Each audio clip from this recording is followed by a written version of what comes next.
Vidéo eza mpona bato balinga kolamba madesu na mbisa madesu na mafuta ya mbila.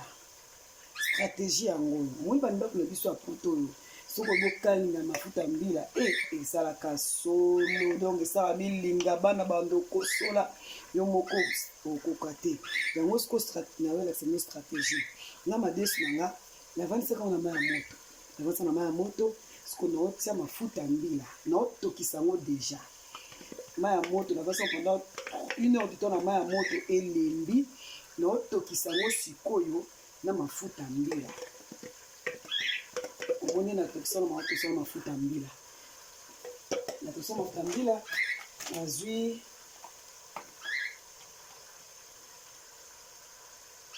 oyo eza tangawisi mpona bato ezalaka bien bato madesu ya pembe bamisu azala esalaka na stoma eza bien mpona nini tangawisi eyidaka po esala estoma passe te natie fei nanga natie mpe aussi natie poudre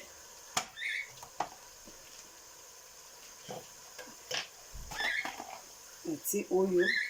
yango naotokisela kaka cuillère moko naobakisa yango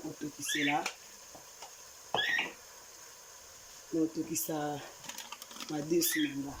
natie saisonnement oyo ezala na mungwa olela tia mungwa natie saisonnement oyo ezala na mungwa donc naotia nanga mungwa te basaisonnement natie eza na mungwa mpo olie natokisa yango na matungulu na baai na banini na préféré natokisa yango boye natia yango cuillère moko omungwa na biloko mabe siko natiki yango etoka stratégie ya kitoko yango oyo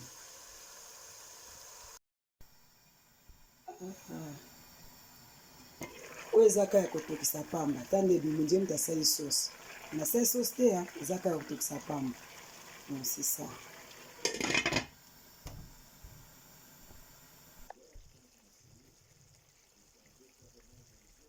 omoni oyo sauce sikwa madesu nanga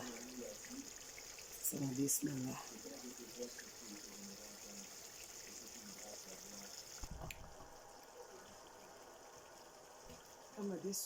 sauce madesu nanga nde ebimi tellement madesu nanga natokisaki yango na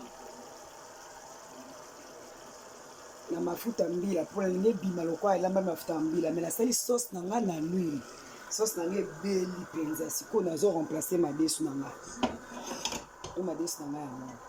nazo remplace madesu nanga sikoyo naosopa sauce nanga lelo nalemba madesu nanga mbisa okauka sopi mpenza sauce nanga sopi sauce nanga naobala tala ebimi lokola nalambi yango na mbisi na mafuta ya mbila nasali sauce mafuta ya mbila nasali sauce mafuta ya mbila te nasali sauce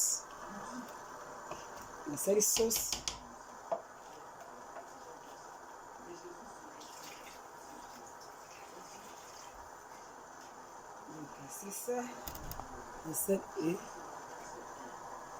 allez omondi madesu nanga ebimi couleur donc ebimi lokola malewa ovwaki so moko likolo donc c'est ça loso olingolama madesu na mafuta ya mbila alamba yango na boye